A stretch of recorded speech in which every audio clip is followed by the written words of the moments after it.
Hi guys, it's me, Adam Garratt. Welcome back to the channel where you can watch me make you some delicious food. Now today I'm going to show you how to make one of my all-time favourite pastry dishes, and that's the Cornish Pasty.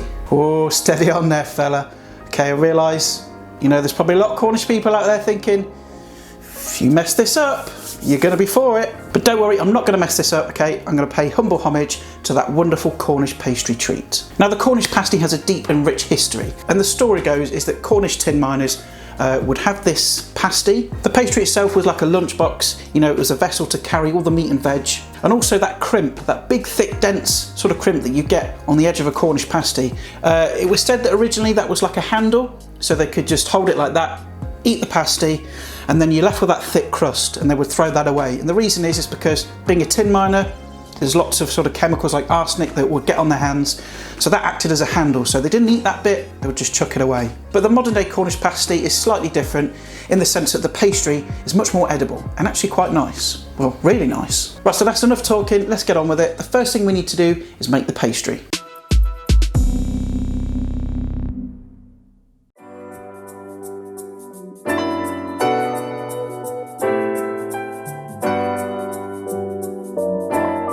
Well, so to make the pastry, it's very, very simple. We've just got 500 grams of bread flour here, and I'm going to add about a teaspoon of salt. And then I've got equal amounts of unsalted butter can go in, and the same with lard. Now you don't have to use lard. If you don't eat pork, then just use like a vegetable shortening. So that can go in. It's got to be cold, this, just to make it easier to work with. And then what you need to do is to get your hands in there and just mix it all around and sort of squish it in with the flour with your fingertips, and keep doing that until it resembles kind of coarse breadcrumbs. Will take a few minutes, and obviously if you've got a sort of stand mixer with a sort of dough hook attachment, use that instead. And after a few minutes of working that lard and butter in, you should end up with something like this, a very coarse, loose textured sort of breadcrumby type mix. And when you sort of pick up a handful of it and squeeze it together, it should sort of form a loose crumbly dough like that. And the next thing we need to do is add the water, and taking a fork, I've got about 170ml-ish of water here. You might need a little bit more, you might need a little bit less. It just depends on how hot your kitchen is, how long the flour's been sitting around, and things like that. But about 170ml is about right. We're just going to go in with about half of it first. Just take your fork, and sort of work it in. Now, of course, if you're using a stand mixer, you won't need to do this step. You can just bung it all in, and it's done for you. But I haven't got one of those, so I've got to do it like this. I think just a tad more water. So once it's roughly mixed like that, you probably need to get your hands in there just to really kind of make sure it picks up all that flour. And then what we need to do is to tip this out onto our work surface. Now if you were making just normal short crust pastry, then you would stop at this stage really. You would just sort of form it into a ball, wrap it in the fridge, let it rest, and then you can use it. But because we need this for a Cornish pasty, we need to work the gluten in the bread flour just to make it more stable so it can hold the filling. Now we're not making a bread dough here, so we don't need to go mad with it, but a good 2 to 3 minutes of good hard kneading, steady on, and that should give you the texture that we're looking for.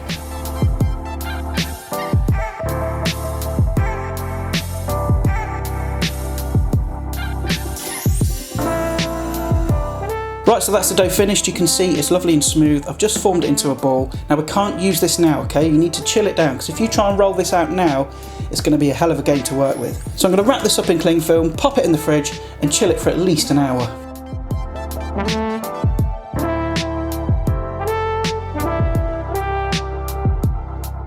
Right, so the pastry's had a good hour. It's pretty much ready to use now. But before we crack on and make the pasties, we need to make the filling. Right, okay, so onto the filling then. Really simple to put together. The beauty about a Cornish pasty is that there's not very many ingredients, but the ingredients that we do use are all top notch.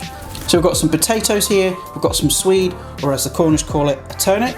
We've got some onion, and then we've got the meat here, which is beef skirt. Now the first thing I'm going to do is get the skirt out of its packaging, so I can see what we're dealing with. Now the first thing I'm going to do with this skirt is just kind of get rid of any silver skin that might be on the surface, because that's really not going to cook down and go very tender. So just sort of take any bits of silver skin off, just using a sharp knife. And all I'm going to do now is just kind of divide it up into smallish chunks, and then I'm just going to take each piece again, cut it in half, and then just cut it into small little pieces. Right, okay, so I've finished slicing the beef, and as you can see, the pieces are roughly about the size of a 5p piece. Nice and small, that's kind of the size you're looking for.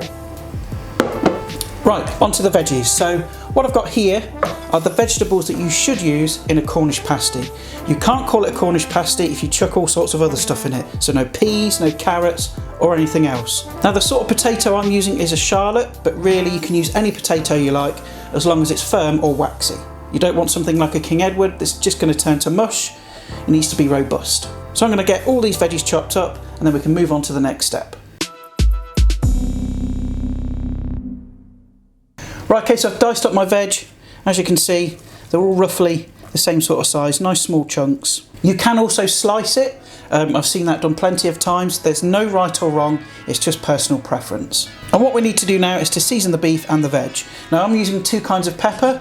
The reason for that is white pepper goes really well with the veggies, you know, the potatoes, the swede and the onion, but black pepper goes really well with beef. So I'm going to use them both. So I'm just going to start with the beef. Give it a good old grinding, freshly cracked black pepper. And then with our veggies, I'm just going to go in with about half a teaspoon of white pepper. And then a pinch of salt in each. Okay, just a bit in there. And then a pinch in there as well. Then get your hands in and give the veggies a good old mix. And then finally, the beef. Right, so the filling is done, the pastry's ready to go, so we can crack on and make some Cornish pasties. Proper job, my lovers. Right, so we're now ready to make the pastry discs, which will be the vessel for our filling. I'm just going to lightly flour the surface first. And if we get the pastry out of here, and then I'm going to divide it into 4 equal parts. 1, and then each piece in half again. Okay, pop those to one side a second. Touch more flour. You don't need to go mad. Just a bit to keep it from sticking. Then we're just going to roll this out. Not too thin because it's got to be substantial enough to sort of hold the filling and not burst everywhere. But you don't want it too thick either.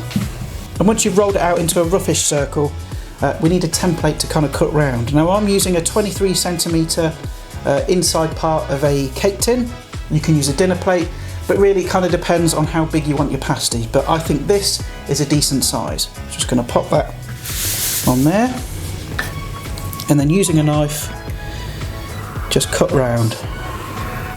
So pull the excess away. And then you've got your perfect circle. Which is going to be an amazing vessel for our filling. Now any bits of leftover pastry, obviously roll that into a ball. Roll it out again and you can make some more sheets for your filling. So I'm going to get on with these and I'll see you in a bit. Right, so the pastry's all done, so now we can assemble the pasties. I've got 5 discs out of that dough. The first thing I'm going to go in with is some of our onion, potato and swede / turnip mixture. Okay, and you kind of want to go on one side-ish. Now again, you can mix all the beef together with the veggies. You can slice the veggies, layer them up and put the beef on top that way. I just like doing it like this. And then I'm going to go on top with some beef. And then just on top of that, I don't want to use this hand because it's got beef over it, but just a small slither of butter and place that on top. And what that's going to do is mingle with all the juices from the beef and the vegetables, and it's going to help create a kind of gravy inside. Next thing, I've got some beaten egg here, and I'm just going to brush a small amount just around the outside edge. And then what we need to do is to fold this half over, kind of pull it and stretch it over. Okay, and the good thing about this pastry is it's quite malleable, so you know, don't be afraid to be a bit rough with it. And now for the crimp, which is an integral part of a Cornish pasty. And it does take a bit of practice, but trust me, I'm no expert. So all you need to do is just start one side and just sort of fold it in, roll it, fold it in, roll it, fold it in, and it should create a sort of rope effect. Right, I've done another one here and I've brought you in a bit closer and hopefully a better angle so you can see the crimping again. So all you want to do is just take one corner, fold it over, take your other hand, fold it again and press in. Okay, hopefully you can see that.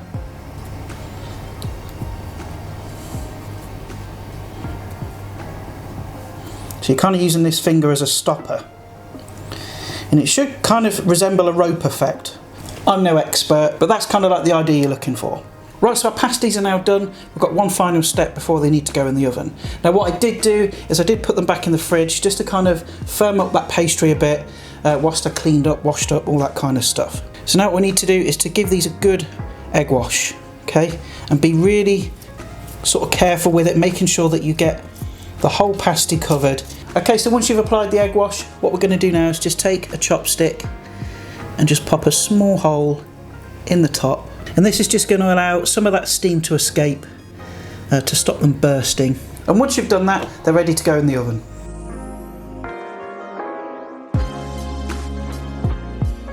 Now I've put them into a preheated oven at gas mark 4, which is around 180 degrees C, and they'll take between about 50 minutes to an hour to cook. So they're in the oven doing their thing. I'm going to chill out for an hour and I'll see you when they're done.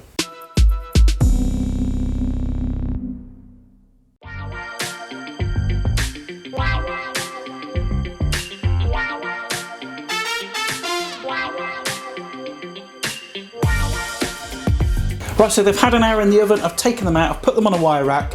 For God's sake, don't bite into them now, right? Because they're hotter than Satan's bum crack.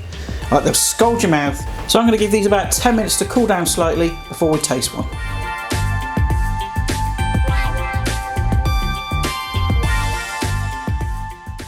Right, so my first batch of pasties, I've had a good 20 minutes to sort of sit there and cool down. I don't think they're cool completely, in fact, they're still quite hot. I've got another batch in the oven, but I can't wait any longer. I need to have a taste. Look at that. Right, that's a thing of beauty, isn't it? Come on. Now you can see that wonderful crimp on the outside, and that was what was used as a handle, you know, because like I said before, the tin miners, you know, they didn't want to get arsenic and all sorts of poison on their food, so they would hold that and then they'd eat the pasty and then that would get discarded. But that's enough of me waffling. I think it's time to go in.